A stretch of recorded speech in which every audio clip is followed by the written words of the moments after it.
ఎన్ని సంవత్సరాలు, ఎన్ని దినాలు అవుతుంది దేవుని సన్నిధానికి నువ్వు కనబడి? ఎన్ని దినాలు అవుతుంది దేవునికి నిజముగా నువ్వు ప్రార్థన చేసి? ఎన్ని దినాలు అవుతుంది దేవుని సన్నిధానంలో గోజాడి కన్నీళ్లు పెట్టుకుని మొరపెట్టి ఎన్ని దినాలు అవుతుంది? దేశం కొరకు, నీ కుటుంబం కొరకు మొరపెట్టలేవా? నీ యొక్క ఆత్మీయ స్థితి కొరకు నువ్వు మొరపెట్టాలని దేవుడు ఆయన కోరుకుంటున్నాడు. ఇక్కడ చూసినట్లయితే ఈ సిద్ధపాటు లేక చాలా పతనమైనారు ఇశ్రాయేలు ప్రజలు. సిద్ధపాటు లేక చాలా రాజ్యాలు పతనమైపోయినాయి. ఈ సిద్ధపాటు లేక చాలామంది ఆత్మీయ స్థితిని కోల్పోయారు. బైబిల్ గ్రంథంలో కూడా చాలామంది పతనం అయిపోయారండి. సంసోను పతనం అయిపోయాడు కదా. మొదటగా దేవుడి చేత ఏర్పాటు చేయబడిన వ్యక్తి. దేవుడు అతని జన్మ ప్రత్యేకమైనది, అతని క్రియలు ప్రత్యేకమైనవి, అతని జీవితం ప్రత్యేకమైనది. కానీ ఆ సిద్ధపాటును కోల్పోయాడు, గొప్ప నష్టాన్ని తెచ్చుకున్నాడు సంసోను. అట్లనే ఒక భక్తుడి గురించి మనం నేర్చుకొని ఆ సిద్ధపాటును కోల్పోయాడు, చాలా నష్టపోయాడండి. సిద్ధపాటు లేకపోతే మనల్ని సాతానుడు ఎక్కడ దొరుకుతామా, ఎక్కడ మనము సాతానికి అవకాశం ఇస్తామా, ఎక్కడ ఎత్తుకొని పోదామా అని సాతాను ఎంతో వాడు తిరుగుతూ ఉన్నాడండి. వీలైతే ఏర్పాటు చేసుకున్న వారిని సైతము ఎక్కడ మృంగుదునా అని వాడు ఎదురు చూస్తున్నాడంట. సింహం వలె, గర్జించు సింహం వలె వాడు తిరుగుతున్నాడంట సాతాను. కాబట్టి దేవుని యొక్క వాక్యము సిద్ధపాటు కలిగి ఉండాలి. దేవుని రాకడ కొరకు సిద్ధపడాలి. దేవుని సన్నిధానంలో కనబడటానికి సిద్ధపడాలి. మనం ఎట్లా జీవిస్తున్నాము? సిద్ధపాటు లేక ఒక భక్తుడు ఎంత ఆత్మీయ జీవితాన్ని కోల్పోయినాడో చూద్దాం. ఎన్ని సంవత్సరాలు తాను పతనమైపోయినాడో చూద్దామండి. ఆది కాండము చూద్దామండి. ఆది కాండము 28వ అధ్యాయము 11వ వచనం చదువుతామండి. 28వ అధ్యాయము 11వ వచనము ఒకరు చదవండి. తర్వాత ఆది కాండము 32వ అధ్యాయము 26వ వచనం ఒకరు చదువుదామండి. 28వ అధ్యాయం 11వ వచనము, ఆది కాండము 32వ అధ్యాయము 26వ వచనము, ఈ రెండు వాక్యాలు చూద్దామండి.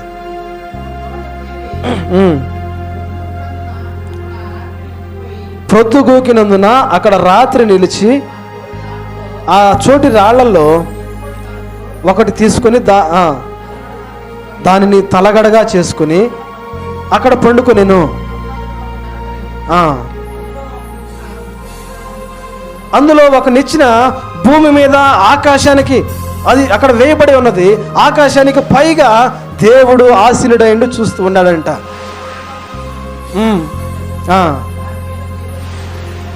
దాని మీద దేవుని దూతలు ఎక్కుచు దిగుచు ఉండిరి. యెహోవా దానికి పైగా నిలిచి, నేను నీ తండ్రి అయిన అబ్రహాము దేవుడను, ఇస్సాకు దేవుడను యెహోవాను.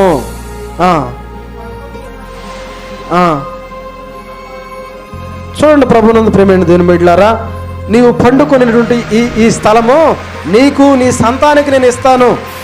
ఎవరంట ఈ వ్యక్తి? ఎవరంటమ్మా? యాకోబు గురించి చెప్తున్నాడు ఆయన. యాకోబు అనగా మోసగాడు. ఆయన తన తండ్రిని మోసం చేశాడు. అమ్మ వినండి, ఆయన తన తండ్రిని మోసం చేశాడు, తన అన్నను మోసం చేశాడు. అన్న చంపుతాడేమో, అమ్మ వినండి, జాగ్రత్తగా వినండి, అన్న చంపుతాడేమోనని ఆ ప్రాంతం నుంచి ఆయన తన మామ దగ్గరికి బయలుదేరి వలుస్తున్నటువంటి మార్గం అది. ఆ మార్గంలో చీకటి పడిపోయిందంట.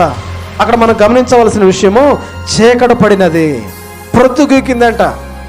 ప్రొద్దుగూకినప్పుడు ఆయన తలగడగా ఒక రాయం చేసుకుని అక్కడ పడుకున్నాడంట. దేవుని దర్శన రూపంలో ఆకాశానికి ఒక నిచ్చెన వేయబడిందని చూశాడు. ఆ నిచ్చెన మీద దేవదూతలు పైకి కిందకి తిరుగుతున్నారంట, పైకి కిందకి దిగుతూ ఎక్కుతున్నారంట. ఆ నిచ్చెన పై భాగాన తండ్రి అయిన దేవుడు కూర్చొని ఉన్నాడంట. ఆయన మాట్లాడుతున్నాడు కదా, నేను అబ్రహాము దేవుడను, నీ పితరుడైనటువంటి అబ్రహాము ఇస్సాకు దేవుడను, నేను నిన్ను కూడా దీవిస్తాను, నీ సంతానపు వారిని విస్తరింపజేస్తాను, ఆశీర్వదిస్తానని చెప్తున్నాడంట. ఇక్కడ దేవుడు ఎప్పుడు మాట్లాడాడు ఒకసారి మనం ఆలోచన చేసుకోగలిగితే, ప్రొద్దుగూకినప్పుడు దేవుడు మాట్లాడటం ప్రారంభించాడు. చీకటి పడిపోయింది, అక్కడ మాట్లాడుతున్నాడు. వినాలి జాగ్రత్తగా. ప్రొద్దుగూకింది, చీకట్లో ఉన్నాడు, దేవుడు మాట్లాడాడు. ఈ మాట్లాడే మాటలు విన్నాడు. అక్కడి నుంచి ఆ యాకోబు బయలుదేరి మామ దగ్గరకు వచ్చాడు. ప్రొద్దుగూకింది కదా, ఇంకెప్పుడు తెల్లారిందంట ఆయనకి. దాని అర్థం ఏంటంటే ఆత్మీయమైనటువంటి తెల్లారటం. ఈయన పొద్దుగూకినప్పుడు దేవుడు కనబడ్డాడు, వెంటనే తెల్లారాలి కదా, వెంటనే తెల్లారాల. సిద్ధపాటు లేదు ఇతనికి. ఎన్ని సంవత్సరాలు నష్టపోయాడంటే 20 సంవత్సరాలు నష్టపోయాడు. ఎప్పుడు ఈ 20 సంవత్సరాలు ఎక్కడ కనిపెట్టింది చూడండి. 32వ అధ్యాయంలో 28వ వచనం నుంచి 32వ ఆ వచనం దాకా 20 సంవత్సరాలు గడిచిపోయిందంట. ఈ ఈ ఈ మధ్య అధ్యాయంలోనే 20 సంవత్సరాలు తన సిద్ధపాటు లేదు. మరలా తిరిగి దేవుడు మాట్లాడటం ప్రారంభించాడు. చూడండి 32వ అధ్యాయము 26వ వచనాన్ని చూద్దామండి. 32వ అధ్యాయము 26వ వచనం చూద్దామండి. చదవండి.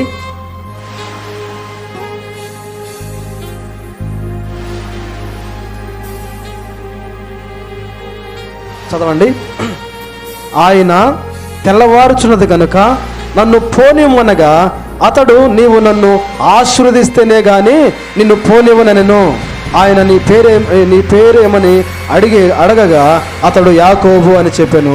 అప్పుడు ఆయన, నీవు దేవునితోనూ మనుషులతోనూ పోరాడి గెలిచితివి గనుక ఇక మీదట నీ పేరు ఇశ్రాయేలే గాని యాకోబు అనబడదని చెప్పాను. అప్పుడు యాకోబు, నీ పేరు దయచేసి చెప్పమనెను. అందుకు ఆయన, నీవు ఎందు నిమిత్తము నా పేరు అడిగితివని చెప్పి అక్కడ అతనిని ఆశీర్వదించెను. యాకోబు, నేను ముఖాముఖిగా దేవుని చూసి తిని ఆయనను నా ప్రాణమును దక్కించుకునేదనని ఆ స్థలమునకు పెనుయేలు అని పేరు పెట్టెను. అతడు పెనుయేలు నుండి సాగిపోయినప్పుడు సూర్యోదయమాయెను. చూడండి, దేవుడు ఒకసారి దర్శనం ఇచ్చాడు, ప్రొద్దుగూకినప్పుడు దర్శనం ఇచ్చాడు. మరలా తిరిగి దేవుడు మాట్లాడటం ప్రారంభించాడు. అప్పుడు ఎప్పుడంట? తెల్లవారిందంట. ఇంకా యాకోబు చీకట్లోనే ఉన్నాడు. దేవుని మాట విన్నాడు. దేవుని మాట విని కూడా ఈ 20 సంవత్సరాలు చీకటి జీవితమే.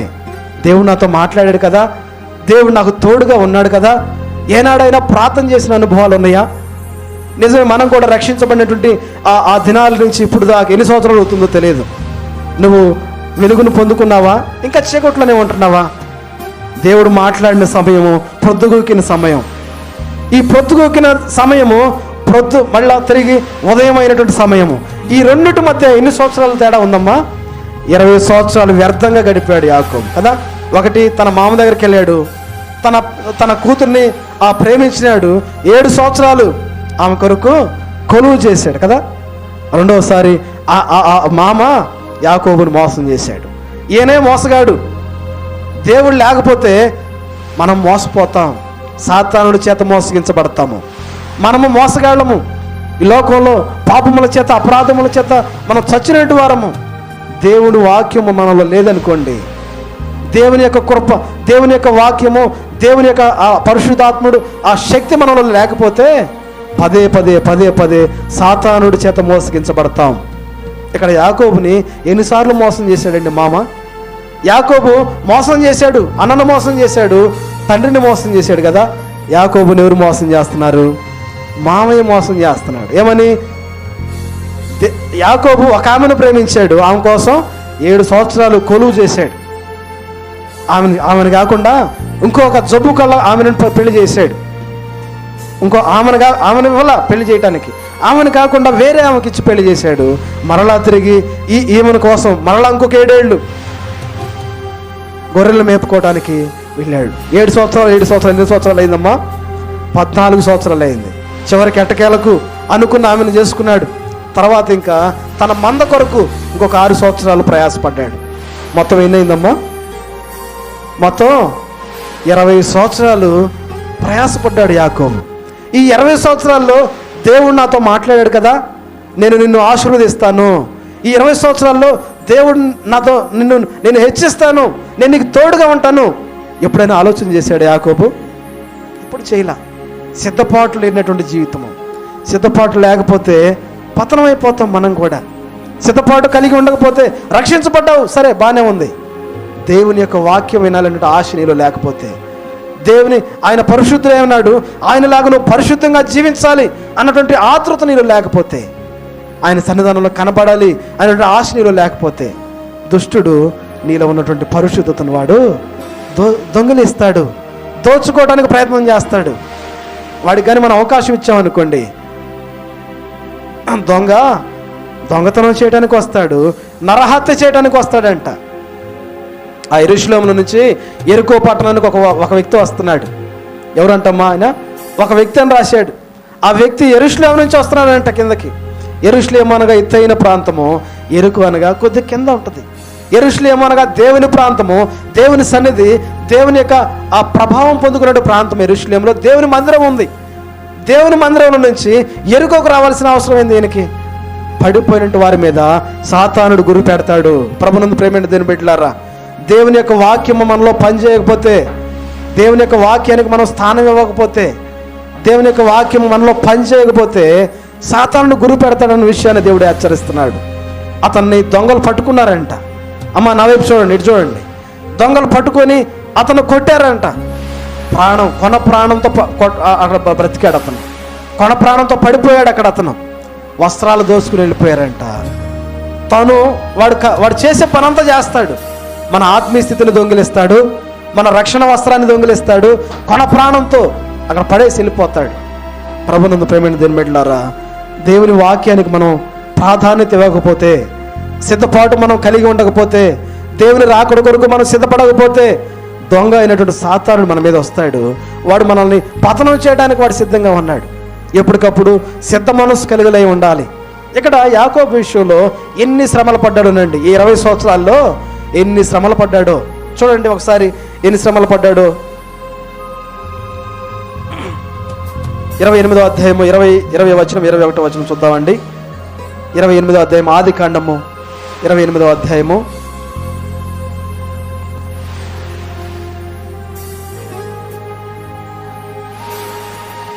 చదవండి.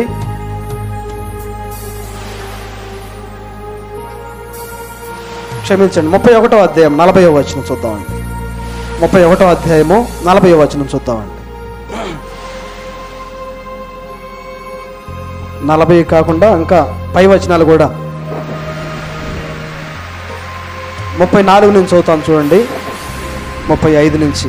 ఆమె తన తండ్రితో తమ ఎదుట నేను ఇంకా ముందుకు వెళదామండి. 36 నుంచి చదువుదామండి. యాకోబు కోపపడి లాబానుతో వాదించి అతనితో, నీవిట్లు మండిపడి నన్ను తరమనేలా? నేను చేసిన ద్రోహమేమి, పాపమేమి? నీవు నా సమస్త సామాగ్రి తడిమి చూసిన తర్వాత నీ ఇంటి వస్తువులన్నిటిలో ఏది దొరకలేదు. ఇక్కడ యాకోబు తన మామ దగ్గర నుంచి ఇంక తను సంపాదించినటువంటి ఆస్తి అంతా కూడా తీసుకొని, తన భార్యలు, పిల్లలు, సంతానము అంతా కూడా తీసుకొని తన మామకు తెలియకుండా బయలుదేరాడు. మరలా తిరిగి తన ఇంటికి బయలుదేరాడు. తన మామేమో మళ్ళీ తరుగుతున్నాడంట, నా ఆస్తి అంతా తీసుకుని వెళుతున్నావని. వాడు ఒప్పందం చేసుకున్నారు. సారలు కలిగినవి, మచ్చలు కలిగినవి వారు ఒప్పందం చేసుకున్నట్లుగానే ఆయనకు వచ్చినట్టు ఆస్తి ఆయన తీసుకున్నాడు, ఈయనకు వచ్చినట్టు ఆస్తి ఈయన తీసుకున్నాడు. మరలా తరమటం ప్రారంభించాడు. తరిమినప్పుడు ఆయన అంటాడు చూడండి, 38వ వచనం నుంచి చదువుతాను చూడండి. ఈ 20 ఏండ్లు నేను నీ యొద్ద నుంటిని, నీ గొర్రెలనైనను మేకలనైనను తీసుకోలేదు, నేను నీ మంద పొట్టేళ్లను నేను తినలేదు, దుష్ట మృగముల చేత చేల్చబడిన దానిని నీ యొద్దకు తేక ఆ నష్టము కూడా నేనే పెట్టుకుంటుని. మందను మేయటానికి తీసుకెళ్ళాడు కదా, ఎంత యథార్థంగా ఉన్నాడు, ఎంత యథార్థత అంటే ఆ దుష్ట మృగాలు వచ్చి ఆ మేకను పట్టి అది చీల్చి వేసినా కానీ ఆయన లెక్క వేయలేదంట. అది కూడా నా లెక్కలోనే వేసుకున్నాను కదా. ఈ 20 సంవత్సరాలు నేను ఎండకు ఎండాను, వానకు తడిశాను, ఎంత శ్రమ అనుభవించాను. ప్రభునందు ప్రేమైన దేవుని బిడ్డలారా, దేవుని యొక్క దర్శనం యాకోబుకు ఉంది కదా. ఆ దినాన యాకోబు తన మామ దగ్గర రాకమునిపే ఆ ప్రొద్దుగూకిన సమయంలో దేవుడు ముఖాముఖిగా దర్శించి అతనితో మాట్లాడాడు కదా. నేను నీ తండ్రి అయిన అబ్రహాము దేవుడను, ఇస్సాకు దేవుడను, నేను నీకు తోడై ఉన్నాను. ఏనాడైనా దేవుని యొక్క వాక్యాన్ని విన్నాడా యాకోబు? ప్రార్థన చేశాడా? తన ఆలోచనలు, తన సొంత ఆలోచనలతో నడవటం బట్టి ఎంతో నష్టపోయాడు. 20 సంవత్సరాలు తన మామ దగ్గర నష్టపోతూనే ఉన్నాడండి. చివరిగా ఆయన అంటాడు, ఇంకా అవన్నీ కూడా చదువుకుంటూ వెళ్తే అర్థమవుతుంది చూడండి. ఇంకా ఎంత 40వ వచనం చదివితే అర్థమవుతుంది చూడండి. పగటి ఎండకును రాత్రి మంచుకును నేను క్షీణించిపోతుని, నిద్ర నా కనులకు దూరమాయను. ఇది వరకు నీ ఇంటిలో 20 ఏండ్లు ఉంటిని, నీ 2 కుమార్తెల నిమిత్తము 14 ఏండ్లు, నీ మంద నిమిత్తము 6 ఏండ్లను నీకు కొలువు చేసి తిని, అయినను నీవు నా జీతమును 10 మార్లు మార్చితివి. ఆయన 10 మార్లు మార్చాడంట జీతాన్ని. ఆయన 10 సార్లు జీతం మారుస్తూ వచ్చాడు. ఎండకి, వానకి, మంచుకు తడిసాడు ఆయన. చూడండి, ఎంతగా నష్టపోతున్నాడు. దేవుడు లేకపోతే, దేవుని లేని కుటుంబము సాతాను చేత మోసపరచబడతా ఉంది. అందుకని దైవజనుడు ఒక మంచి పాట రాశాడు కదా, కొలువ చేసి ప్రేమించి నన్ను కోరదగినది ఏముంది నాలో, స్వార్థమెరుగని సాత్వికుడా నీకు సాటే.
నీవు నేను ఎట్లా జీవిస్తున్నాం? ప్రభు మనతో మాట్లాడుతున్నటువంటి మాటలు ఒక్కొక్కటిగా అందరము జ్ఞాపకం చేసుకుందామండి. అందరు మోకాళ్ళ మీదకి వద్దామండి. ప్రభువా మమ్మల్ని క్షమించయ్యా. ప్రభు మీ ఎదుట నేను యోగ్యుడిగా కనబడతలేదయ్యా. అనేక సార్లు నీ మీద తిరుగుబాటు చేశాను అయ్యా. ఇశ్రాయేలులారా ఇకనైనా నా వైపు చూడండి. ఇశ్రాయేలులారా ఇకనైనా నా మాట వినండి. నా మాట వింటే మీకు ఎంత మేలు, నా మాట వింటే మీకు ఎంత ఆశీర్వాదం, అది నా మాట వింటే మీకు ఎంత ఆరోగ్యము. దేవుడు మాట్లాడుతున్నాడు కదా పదే పదే ఇశ్రాయేలు ప్రజల విషయంలో. ఎట్లాగైనా సరే నేను నా వైపు చూడాలి మీరు, లేకపోతే గొప్ప నష్టం ఉంది మీకు. దేవుని వైపు చూస్తే మనం క్షేమంగా ఉండగలుగుతాం. సిద్ధపాటు కలిగి ఉన్నట్లయితే దేవుని ఎడల సిద్ధపాటు నీకు లేకపోతే ఎంత నష్టపోతావో ప్రభుని హెచ్చరించాడు కదా. సంసోను దేవుని చిత్తంలో ఉన్నట్టు వాడు. సంసోను జీవితం ప్రత్యేకమైనది. నిన్ను నన్ను కూడా దేవుడు ప్రత్యేకించుకున్నాడు కదా. లోకంలో నుంచి ప్రత్యేకించాడు, లోకపు ఆచారాల నుంచి ప్రత్యేకించాడు, లోకపు సంబంధాల నుంచి, లోకపు ఆ మాటలు, ఆ స్వభావము, ప్రతి దానిలో నుంచి నేను ప్రత్యేకించాడు కదా. ప్రత్యేకించినా కూడా మరలా తిరిగి ఆ గొప్ప